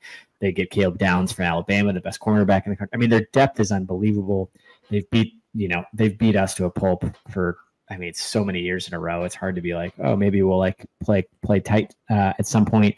Vegas has them as 20-point favorites. I think this will be the one that's like humbling for us, but it will be very, very interesting to see how the defense does.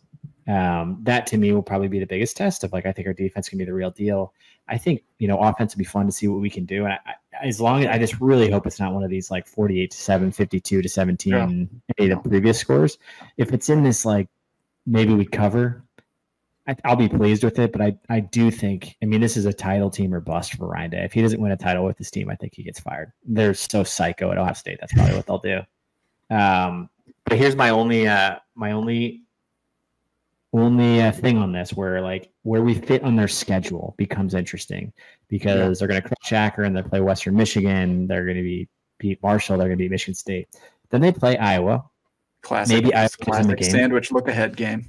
Yeah, well, so they got they play Iowa, then Oregon, then Nebraska, then Penn State. So we're this like weird middle one of like a top 25 Iowa game, a top 5 Oregon game, which is basically going to be like a preview of the national championship or the Big Ten championship, then us, then Penn State. So we're kind of sandwiched in the middle of like, to your point, Connor, I know you study schedules too. Like that to me is the only thing I could grasp at, to be like, I don't know, maybe they're like in between Oregon and Penn State, the 2 biggest games on their schedule, and they just forget about us. What do you think, Connor? There's a finite detail you got to pay attention to. That schedule doesn't show you that there's a little line in there for a bye week. Yeah. So in the typical hangover slot, you get to recover and then play Nebraska when you're focused and locked in again. So even if, well, there's two realities, right? Reality we had him, Dave. if they lose, if they lose Couldn't take that one past him. No, if they lose to Oregon, I don't think there's a chance in hell Nebraska wins. Okay.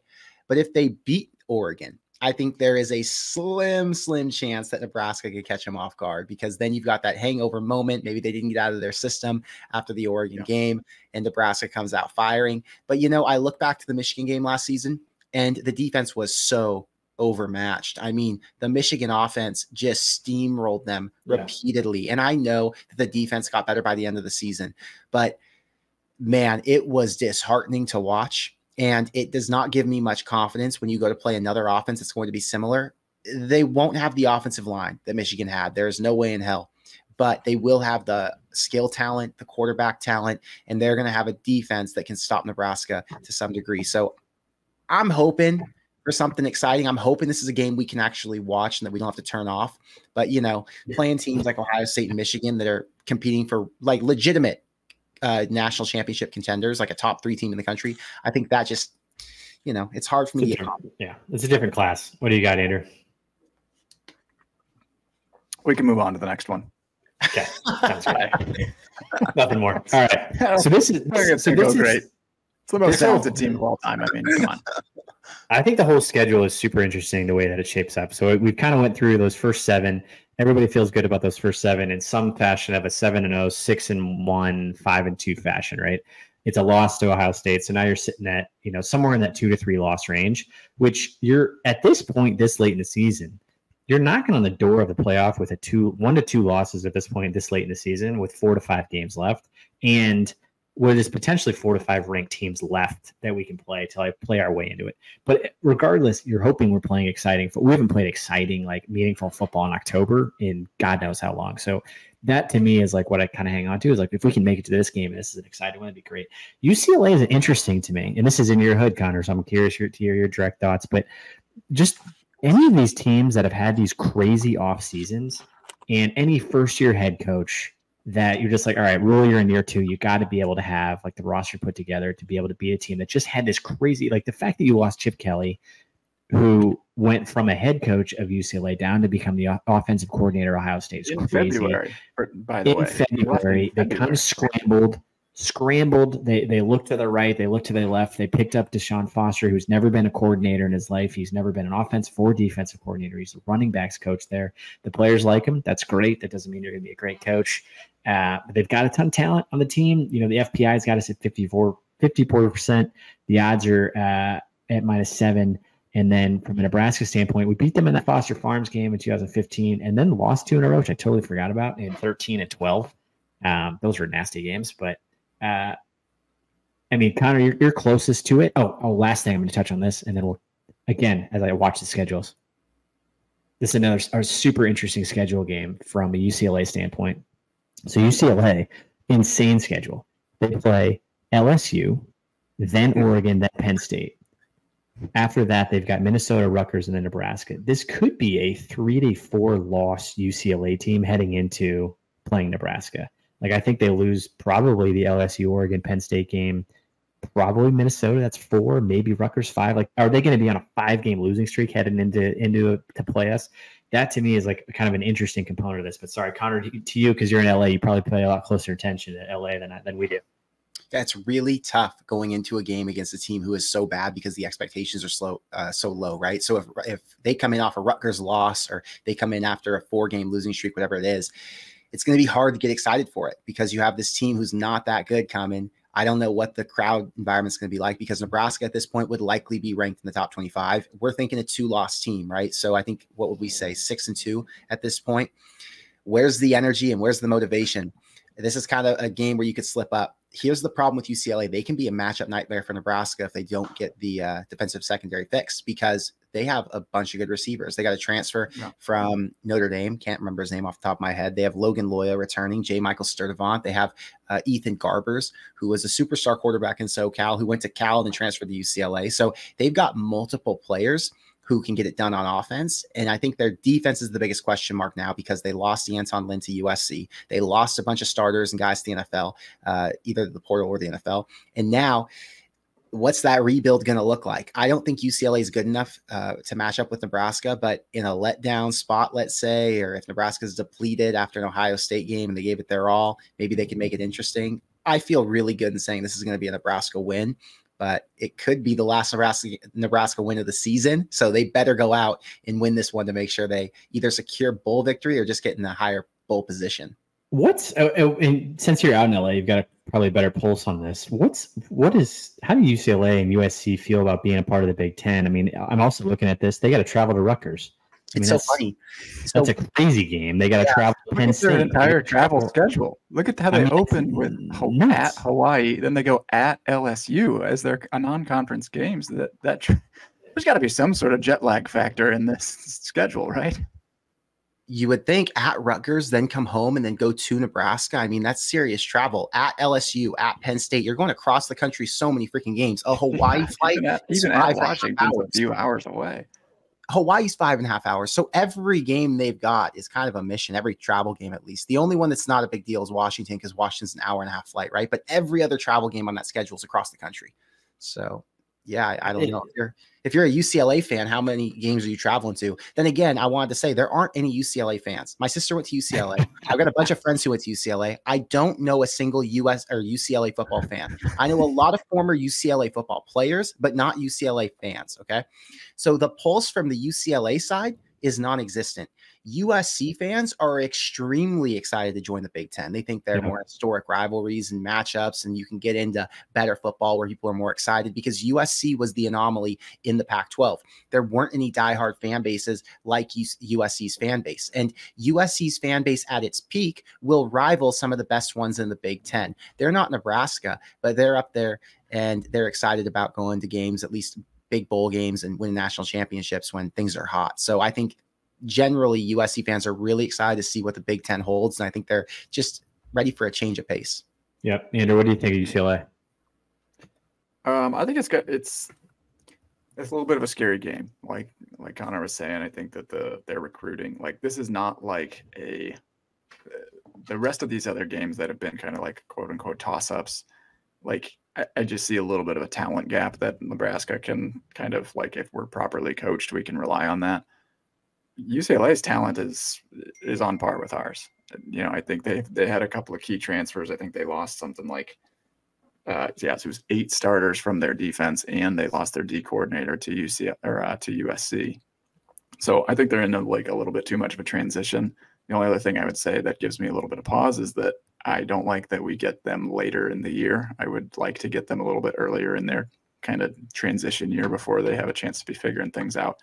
I don't see us covering. I do think that but basically once I saw the Foster's opening at the Big Ten Media Days, I was like, "Oh, that's a win." I mean, we're locking that one down. So. I think I think I can see both. It'd be great to be the first game because he's gonna have no idea what's going on. But at the same time, looking at this schedule, to be the next team up after playing murderers row of Oregon, Penn State, Minnesota, Rutgers, and traveling to Rutgers, and then you fly all the way, Rutgers lose that game, fly back, fly to CS. To me, there's got to be a component there of all right, we're coming off of Ohio State, but the travel and then a 3 or 4 straight losses potentially leads to something. So I think we win this. I feel a lot better about it. I initially was going into this oh my God, we could lose the last 5 games, but I feel a lot better about this one. Yeah. But this next one is very, very interesting. These are your boys, Connor. But we've got USC. So USC head coach Lincoln Riley. We've got the over/under for them at 7.5 wins. People don't know what to do with them, and Connor, I really want to get your perspective because you're tighter on this one. They pretty 26% FPI. ESPN's thinking we lose this game. SC is favored by 5. They're 4-0 against us, which I actually didn't realize. We've never beat them ever in the history of the program. That's kind of discouraging. I don't love that one as much as I enjoy the Rutgers one.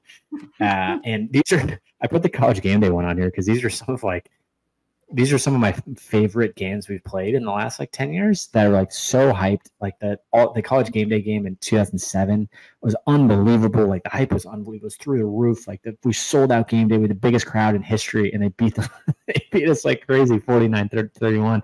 That was the worst.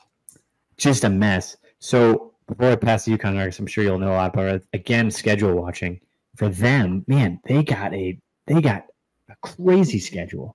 So they're kicking off with LSU to start the season off. So another LSU game in there. They've got Utah State, which is not an easy walk in the park to be the second game, and then Michigan. So like, do they start 1-2 when you go LSU followed by Michigan? Wisconsin, is Wisconsin a welcome to the Big Ten moment, followed by Minnesota, another welcome to the Big Ten moment, followed by Penn State? This is a tough schedule. So if I'm looking at it, I think they lose to LSU, Michigan, maybe one of the Wisconsin, Minnesota games, lose to Penn State, and then Washington, the perennial team that was just in the title game. Are they a 5-loss team heading into this game? Connor, what do you think? What's the vibe on SC? I'm hearing rumblings about Lincoln Riley. There's some concerns about him. What do you think? Yeah, that's not what I'm hearing. That's not my USC experience at all. First, I'm going to that LSU USC game. After the Nebraska UTEP game, I'm going to get on a plane and hop out to Vegas. My dad just got a house there, so my buddy and I are going to stay with him that night, go to the game on Sunday, and then come back for Monday. So it'll be great. But I want to tell you, the shirt my buddy's wearing is, those old school shirts where it's got all the players' pictures on it and then the big USC Trojans with the player name? He got an OJ Simpson one. It's freaking hilarious. All right. Well, so it's got OJ pictures all over it with the USC Trojans. And honestly, always topical. Like, just, it's forever. All right. Anyway, so I think USC beats LSU in that first game. Okay. I think USC has a really I know. Lincoln Riley is one of the best offensive coordinators and quarterback gurus in the country. He's consistently fielding one of the top offenses in the country. I think 5 years in a row, they're a top 5 offense. So there is no doubt that their offense is going to be what it always is, and that's consistent, can move the ball, and can score. Are they going to be as explosive as they were, and are they going to have the magic tricks that Caleb Williams had? I'm not sure about that, but do they need to be? I don't think so. In the past, the Lincoln Riley offense had to carry the load. In the past, the Lincoln Riley offense willed their way to 10 wins without a defense to support them. This year, things won't be like that. The defense returned a bunch of guys as it was, but then they went and loaded up from the portal. They got 2 starters in the defensive backfield from UCLA. They got 1 from Oregon State, who had one of the best defenses in the Pac-12. They got a starting linebacker from Oregon State. They got the defensive coordinator from UCLA. Their defense is going to be entirely different. I don't think this is a defense that we're going to say is top 10 or top 15 in the country, but I also don't think it's going to be a team who's ranking outside the top 50. I think because you have a team who has some of the best athletes, like 4- and 5-star guys across the board on both sides of the ball, and now you have coaching that matches what Lincoln Riley's doing on the offensive side. And by the way, their special teams is one of the best units in the country. I think they're like top 10 in the special teams department last year. USC is going to be dominant in all those phases. And although they won't beat Michigan and they might slip up against a team like Penn State, they're still going to be a 7 or 8 win team coming to the Nebraska game. And this is going to be an extremely tough opponent. This is a team who I think is going to go and fight for a playoff spot. If they don't compete for the Big Ten championship, they're going to be that team kind of in that third place. So you think they compete for a Big Ten championship? You think I think they're a team like Nebraska. So I think their schedule is tougher than Nebraska's is. And I think that there are going to be a few teams who are competing for that third spot behind the Big Ten championship who gets into the playoffs. So the 2 in the Big Ten championship probably go to the playoff. Then you'll have one more team. Is it Nebraska? Is it USC? Is it Penn State? One of those teams is probably going to get a third spot if they have a really good season. And I think let's go. I want to go through it. I want to get your perspective. Do you think they're going to beat Michigan? No. Okay, so that's 1 loss. Are they going to beat Penn State? That one's tough. It's at home. I think they could beat Penn State. Yeah. Okay. Did they beat Washington? I think they're going to beat Washington. I think they slip up in a game like Wisconsin, Minnesota, Rutgers. I think they slip up in some game like that. So I guess they'll be the Big Ten wise if they just lose to Michigan. It's a really loss. Well, Notre Dame's not conference. You're just going conference games. Yeah. Yeah. Not in conference. Because if you lose to Notre Dame and LSU, it doesn't really matter as far as like if they run the table like you're saying and they only lose to Michigan. If you only lose to Michigan, you win the rest of them. Yeah. They're right in it. Do you think they beat Notre Dame? I don't know. I don't really know what Notre Dame's got going on this year. I'll be honest. I don't pay attention to a lot of the teams that aren't in a conference because I don't do a bunch of research on their schedule since they play, random teams. I don't know much about Notre Dame. Yeah, but Notre Dame's everybody's saying they've got a very, very easy schedule. This will probably be their besides Texas A&M and their season opening game. This is their only like real test the whole season. So they're staring down the barrel of probably being in the playoff at like 9-3, 10-2. But if USC beats them in the sending game, then they're preseason top 10. So that'll be interesting. But that's good. It's good insight, Connor. I'd listened to this podcast of this beat writer at SC that was just like, he was like railing on Lincoln Riley. I was like, God, are they turning on him already? He's only been there for 2 seasons. People were railing on him, and there was a reason to go after him. But as soon as he went and got a real NFL level defensive coordinator who's now proven it in college, and he did at UCLA, it's hard to bash Riley. He's elite on one side of the ball, and now he's finally taking action on the side that he's neglected for 10 years.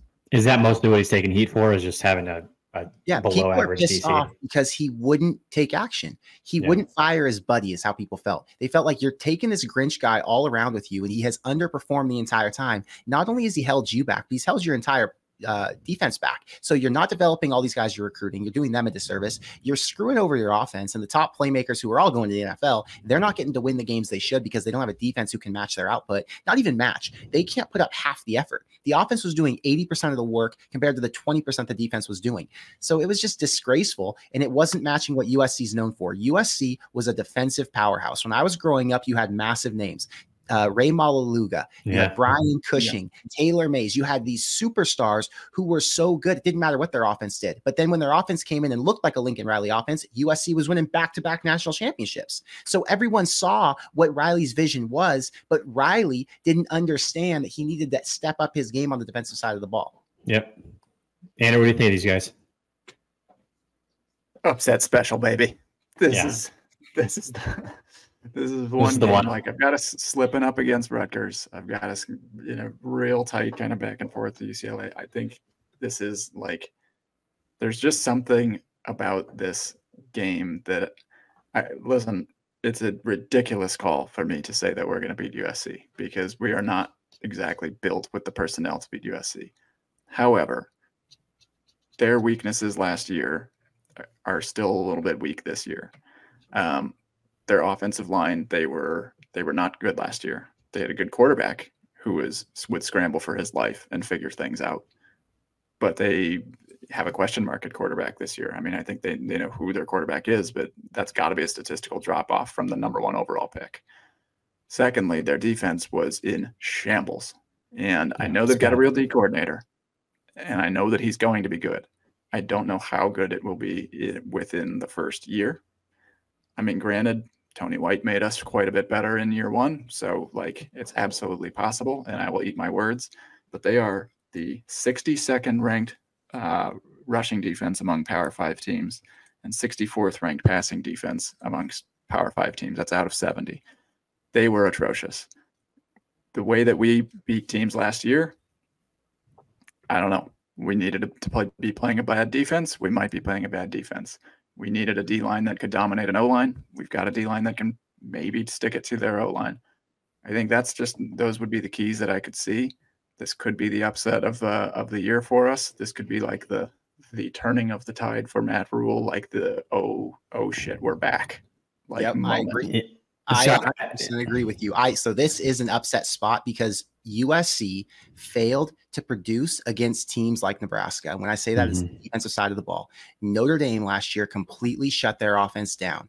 They put pressure on the quarterback. They forced turnovers, and USC wasn't able to score quick enough. Notre Dame won that game.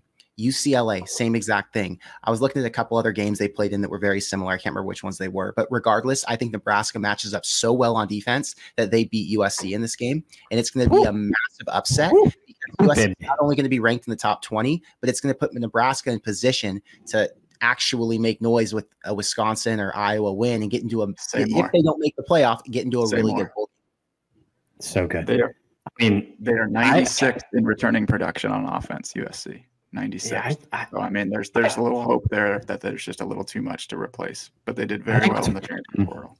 About this schedule is, I think I have probably broader questions on what the future of college football is and all these conferences, and it's all weird, but it is fun to play some new teams because I look at these guys just as I looked at like UCLA and like, I don't know, we haven't played them in a while, we should probably beat them. And I'm not as broken as what I'm about to transition to in these last two games that I'm like, I don't even know what to do with these guys anymore because I think we're going to win every single game. We never do. But yeah, I feel oddly optimistic having researched and looked up UCLA and USCA. I'm like, well, I don't know. I think we beat them. Like, and kind of similar type of story for these guys. Like they're coming off a Washington game. They're coming off a bunch of tough games. Like maybe they're not living up to the hype that they thought. Maybe, it is this upset special. It'll be plenty hyped.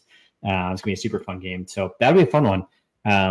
But then we are transitioning into the last two games, which is, there's the darkest part of this is potentially you go into Ohio State, it just knocks you off. And then like you finish like so freaking poorly. But, the optimist in me has UCLA and USC doing pretty good and win those.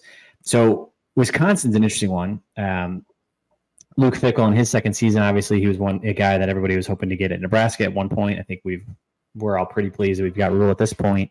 But over under at 6.5, FPI 54%. We are very, very narrowly favored by one there. And they've won 10 straight games. So there's just, it's such a crazy game in the sense that I made the mistake of like looking these up, but now you guys have to look at this too. The last two games we played them in 2023 and 2022, late in the fourth quarter. 2023, we had a 60% chance late in the fourth quarter. If you guys remember that, we were winning handily and, blew that in overtime.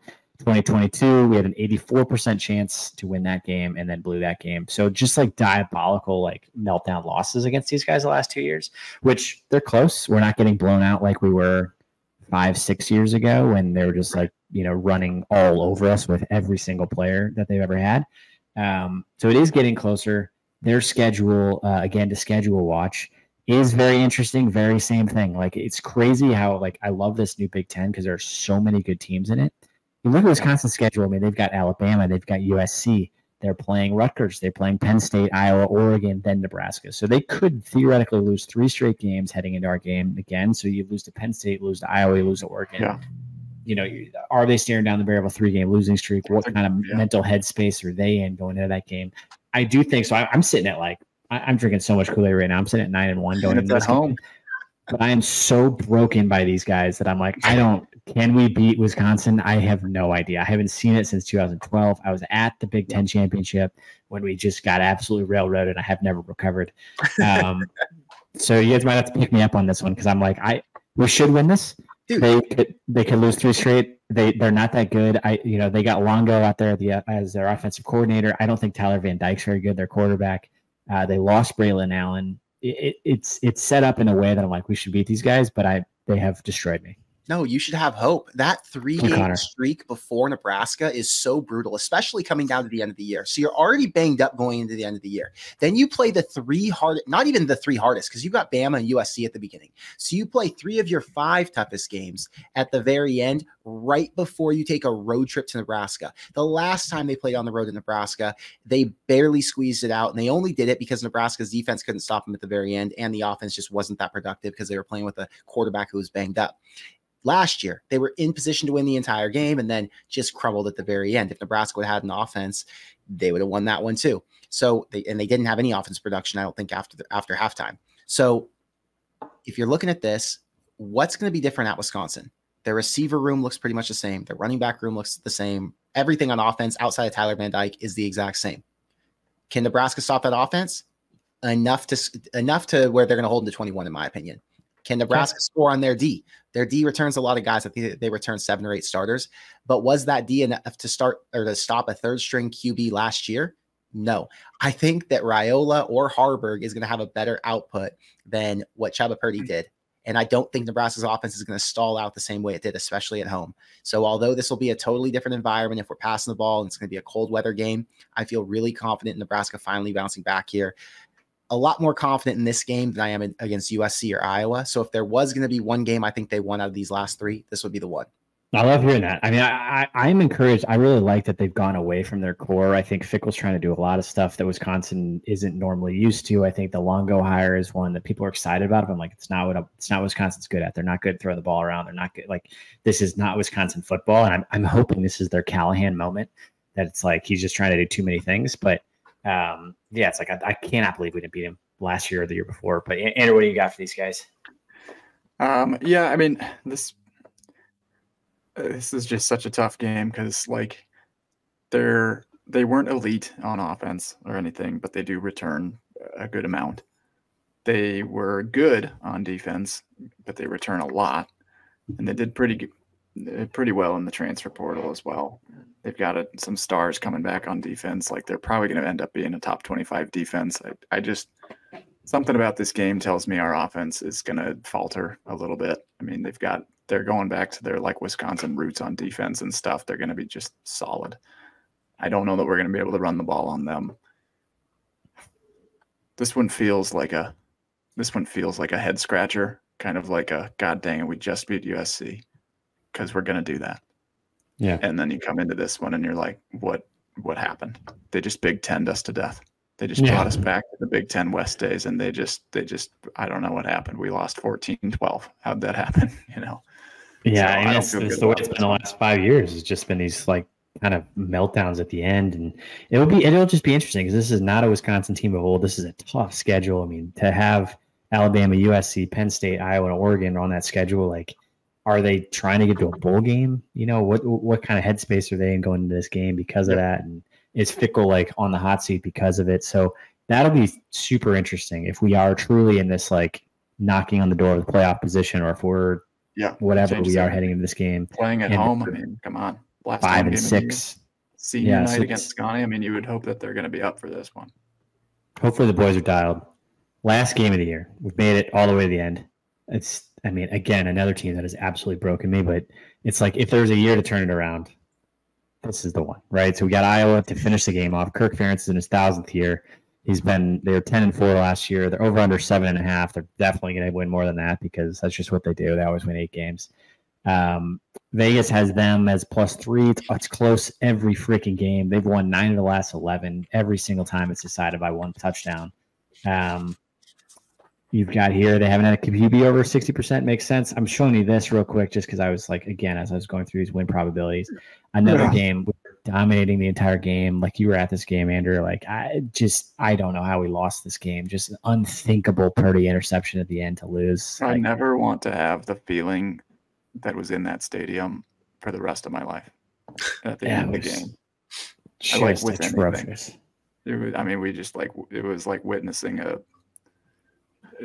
murder at midfield. Like when that interception happened, it was like someone just kicked a dog, and it was just like, and the whole crowd. I mean, it was just like head in the hands. Like, I mean, oh my God, it was. But the only thing thinking back at that though is like, it was unbelievably horrific to watch it finish. But I also like watching Chubba Purdy. He did his best. He's a great kid. All those things. Like I was like, he's no chance in that like game-winning drive. And the fact that we now have a quarterback that I'm like, okay, like at any point in time, can Rhule make a play? Can he make the right pass to the right guy? Like, yeah, most of those games last year, like I don't know, can Purdy like. What is he going to do? Scramble? Like he didn't have a big arm. He's not going to play at Nevada. It's like all these guys are transferring and becoming, Jeff Sims is not going to play at Arizona State like that. These are not big time players. That's the only thing that I keep coming back to is like, I don't know. That game winning drive that he had a chance, I was like, he's no chance of this. Yeah. I hate this matchup as well, but we're going to do it this year. I just like I mean, statistically you can't keep losing to the worst offense in the history of modern football. And they stink again. They said Cade. However, they are going to have from their defense last year, which was a top 5 unit. They returned the second most production in the country. No, their defense is incredible. Their special teams are good. To see. And it is going to be 10-7 Nebraska. Let's go, baby. Let's go. Connor, what do you got? Yeah, it all comes down to an offense that I know nothing about. I couldn't tell you if Nebraska is going to be a good passing team this year for sure. I couldn't tell you if they're going to run the ball more. I can't tell you anything about the team.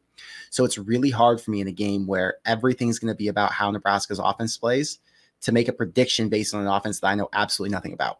So I think this is just a straight up 50-50 until we see what the offense looks like. And even if the offense is good, I think it's still a 50-50. So typical Iowa, Nebraska football.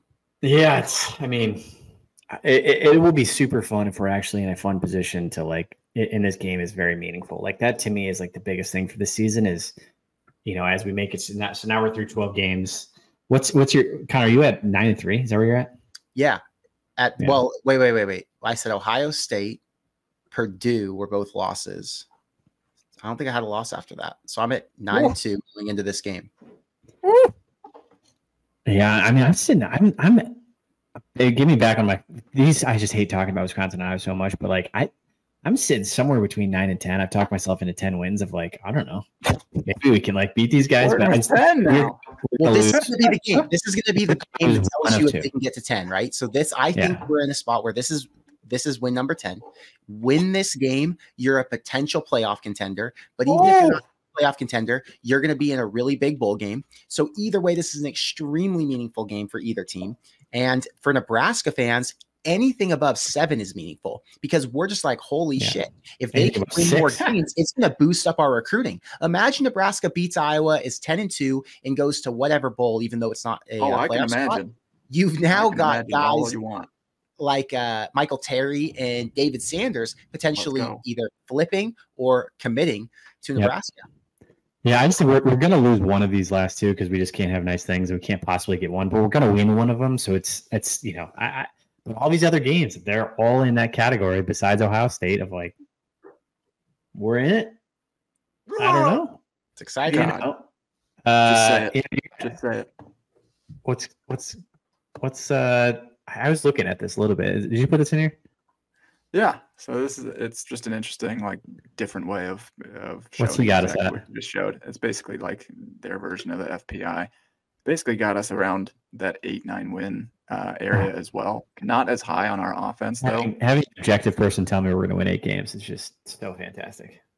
Yeah, I mean, it's fascinating to hear like that we're not actually all that insane. I mean, I think we are a little bit insane. The fact that we're even talking 10 wins feels like I'm drunk at a bar or something. But like, it's you look at these stats, you look at our returning production, what we added in the portal, and then you just take our opponents kind of one at a time. I feel actually I went from 6 wins probably back in June to I think I'm in the 9. I'm in team 9 right now, which honestly feels again like anything above 7 is like icing. I'm going hard in the paint with 9. Yeah, and that is a fantastic year. Oh my God! I mean, it's so insane to think back to like the Pelini ripping off 9-win seasons 7 straight years, and thinking about that being like the new. Just to get to that would be so euphoric. We've had so much.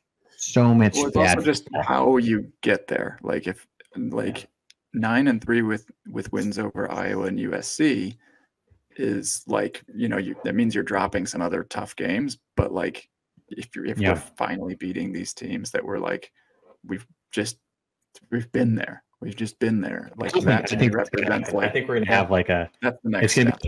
It's gonna be a 9-3 with like a USC win and like a Purdue loss or like an Indiana loss. Exactly. But like we suck. Are we good? I have no idea. Yeah, we'll take that. That's progress, and that's end of season wins that are meaningful wins. That's what we got, Connor. I mean, so you're at 9-3. I mean, freaking guys, we're gonna win 9 games. What is happening? There's reason to be excited. That's what's happening. For the first time, we're feeling like, oh my God, there's a real chance. Last year, it was speculation. This year, it's like, well, there's a little speculation with Dylan, but you feel a lot more confident in him than what you were with Jeff Sims last year. Last year, you believed in Sims because the coaches and practices and the intel from camp. But with Dylan, that dude's the truth. And you're like, this could actually set them in motion. Yeah, I mean, most of this, I think exactly when you said at the beginning of the show, Connor, it was like everybody watched last season. We're like, if we had a quarterback with a pulse, or if we had an offense with a pulse, like we win 8 games, and we just never could figure it out. It's like, we replace him with the number 1 quarterback in the country. It's like, okay. So Dave, money where our mouths are. Who are the losses for you? Ohio State and Wisconsin. Your loss. You went 10-2 last year too, and you were only off by 5. I think I've said 10-2 for the last 10 straight years. So you got Ohio State, Wisconsin. I've got Ohio State, Wisconsin, and Rutgers. I will say the last time I was like this, this is terrible, but like the last time I was this like 10 to 11 confident was Frost's second year. Remember Frost's second year when we were like, 11. Inez blew up. when Adrian was like the dark horse Heisman and we were a dark horse playoff team. True. And everyone was like, and we had an easy schedule. And then we promptly lost who did we lose to? Like South Alabama or whatever. I don't even know. Like, I can't even remember how many bad losses we've had. But it's like, oh, actually, no, we're really bad. Sorry. That was it's come to Jesus moment. Anyway. Connor, who were your losses then? It was what? Iowa, Purdue, and Ohio State. Iowa, Purdue, Ohio State. Purdue, Ohio God, State. that Iowa. Yeah. That would suck. But I mean, and that's what's terrifying about this schedule is it does set up to like be a super exciting front end of the season, and then like finishing the end of the season the same way we did last year with like a losing 2 out of 4 or 1 out of 4 or whatever it ends up being, and like finishing on a low note, which would suck, but then hopefully win our bowl game. But it's a very backloaded schedule. I don't know. It'll be interesting, but folks, I can't believe it. I mean, we got 1,200 people. I got one final question. I was gonna say we got 1,200 people here on a stream at 10:45 at night on a Wednesday. This is just the greatest fan base in the history of fan bases. Listening to 3 people who have no idea what they're talking about, just ramble on about Husker football. It's the greatest. It's the greatest. I love it. It's just all speculation, but it feels so good. Yeah, Connor, who you got for offensive MVP, defensive MVP, special teams MVP? Ooh, there you go. That'll be my final question for you. I'm gonna take Rhule out of it because I don't think that's really fair. It's just a toss in there. So we'll say Isaiah Nayor. Yeah. Whoa. For offensive. Nice. Okay. For defensive, I'm going to take Tommy Hill out because I think that's kind of unfair as well. And I'm going to say Jamari Butler as defensive MVP. Okay. And what was the last question you asked me? Special teams. That other phase. You have to go with the returner. So I'm going to say Ja'Cory Barney and hope that he's a special kick returner. There we go. Nice. All right. To the 1,200 folks that are listening, thank you for listening. Connor Hayden here from Corn Crazed. Make sure you follow Corn Crazed on YouTube. Check him out. He's the #1 largest Husker content creator on YouTube. He does an awesome show. He's got some great content on it. Make sure you check it out. Connor, thanks for joining us, man. Thanks for bearing with us as we grinded through that whole schedule. It's super fun. Appreciate you having us. Appreciate you coming on. And go Big Red. Go Big Red.